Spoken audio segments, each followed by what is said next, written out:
Hi, my name is Matthew Barton. I'm recording this video for my deviant behavior class at Metropolitan University. I was born here in Denver, Colorado. I joined the Navy in 2010, got out the Navy in 2015, used my post 9/11 bill to go to school. Hoping to get a degree, Bachelor of Sociology. Right now I have a career doing water treatment, make dirty water clean, really enjoy it. Sociology is more just kind of a hobby. That's why I'm kind of really looking forward to this class. Kind of lets us ask the question, what is deviant behavior? For me, deviant behavior is something that's really relative. I think the ABCs of deviant behavior really show this with the attitudes, beliefs, and conditions, as that usually shapes the environment around the people, which allow them to interpret what is deviant behavior, either acceptable, unacceptable. So that creates this idea of relative or acceptable behavior as the group sees it. Then I would like to think there's an idea of universal deviant behavior, things that we would all consider to be bad. And the example of alcohol, when it's acceptable to drink alcohol, when it's not, really indicates this, because it would be pretty universally acceptable to drink alcohol, say, on your time. But if you're on someone else's time, like the company's time, or if you're pregnant, that's kind of a universal taboo, if you will, to not drink alcohol.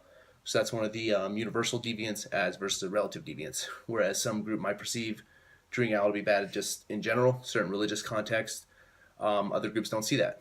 So that's reflective of the ABCs in that way. Um, Another thing that was brought up that we need to discuss was the idea of race or nationality being deviant.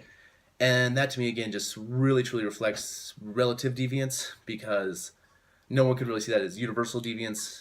Um, Never in my perception. I mean, that's something where a group is stigmatized via another group. Usually there's some agenda behind that. This is where we really do see, again, the ABCs come in, because attitudes, beliefs, and conditions, those conditions are off the historical context that shape those atmospheres and those environments that allow for race, nationality to be considered deviant. Because, again, this is something where deviant actions and deviant just by notion of existence or something being born deviant really doesn't convolute or go in with the notion of universal deviance versus relative deviance being something that we create, universal deviance being something that, again, everybody perceives as wrong.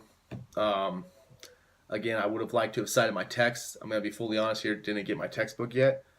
But reading through the PowerPoints, reading through what other students have put, and just dealing with other sociology classes I've taken, that's how I kind of felt the ABCs really did fit in with how group dynamics create what is deviance. Because deviance really isn't anything than perception and what a group perceives to be deviant.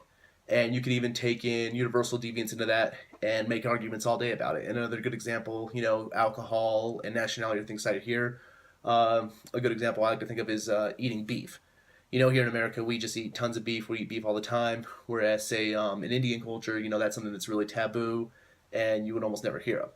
And again, it's all relative. No one's really right, no one's really wrong. It's just the relatives, atmosphere, attitudes, beliefs, conditions that create these notions of deviance. Again, these video things, not my cup of tea, but I hope that clears it up. Hope I don't get knocked for not having the book the first week it's in the mail. I'll have it soon. Can do references then. Um, Nice to be in the class. Nice to meet everybody. Thank you. Have a good night.